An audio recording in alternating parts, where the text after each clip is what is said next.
Welcome to What's Up in Wisconsin. We took a week off to remind you to complete your census, so don't get counted. But we're back, and holy cranberries, Batman, is there a lot to cover. Packer face coverings, poop in the mail, and that it turns out those Liberate Wisconsin protesters were fighting for their right to party.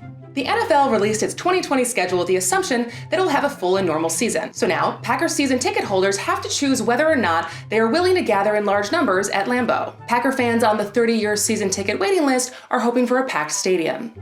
The team will also be sending 2 Packer face coverings to every season ticket holder. And in an act of goodwill, the Packers will also be sending Viking fans face coverings to wear at their games.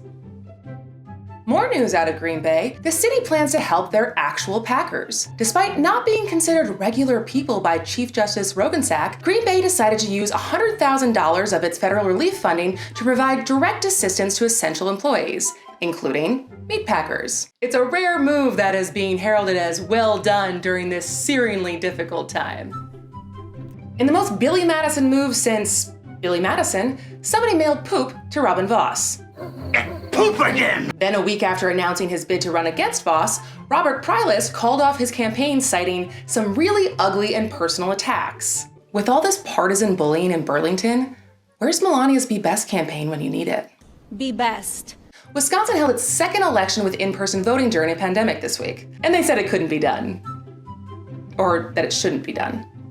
Tom Tiffany won over Tricia Zunker for the 7th District U.S. Congress seat, replacing former MTV Real-World star Sean Duffy. Tiffany is honored to fill this role as one of 435 strangers picked to serve in a house and find out what happens when people stop being polite and start getting real.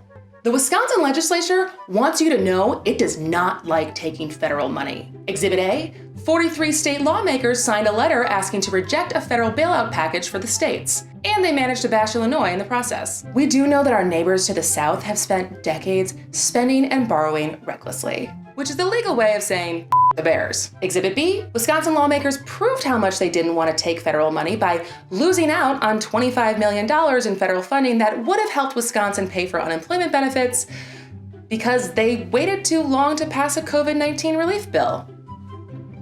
And just when you thought Wisconsin lawmakers losing millions of dollars, or the fact that more Wisconsinites have voted twice this year than have been tested once were the 2 biggest stories that could happen this week, the Wisconsin Supreme Court overturned the governor's stay-at-home orders. So what does this mean? Well, some parts of Wisconsin are wide open, some parts are not, and people are allowed to travel between the two freely. Basically, since the Supreme Court allowed no grace period for a replacement to the order, cities and counties around the state are issuing their own orders, or not. The Tavern League of Wisconsin wasted no time and told bars they could open immediately. And open they did. Pictures and videos of a packed Nick's Tavern in Platteville made national news Thursday morning. Listen, this shouldn't surprise anyone. We didn't get the reputation of out-drinking your state since 1848 for no reason. Finally, just a reminder for everyone celebrating Wisconsin's freedom, Illinois is still locked down. It's only a matter of time till the fibs roll in and start treating Lake Geneva like it's Las Vegas. It's all fun and games until the Cubs start playing in Beloit.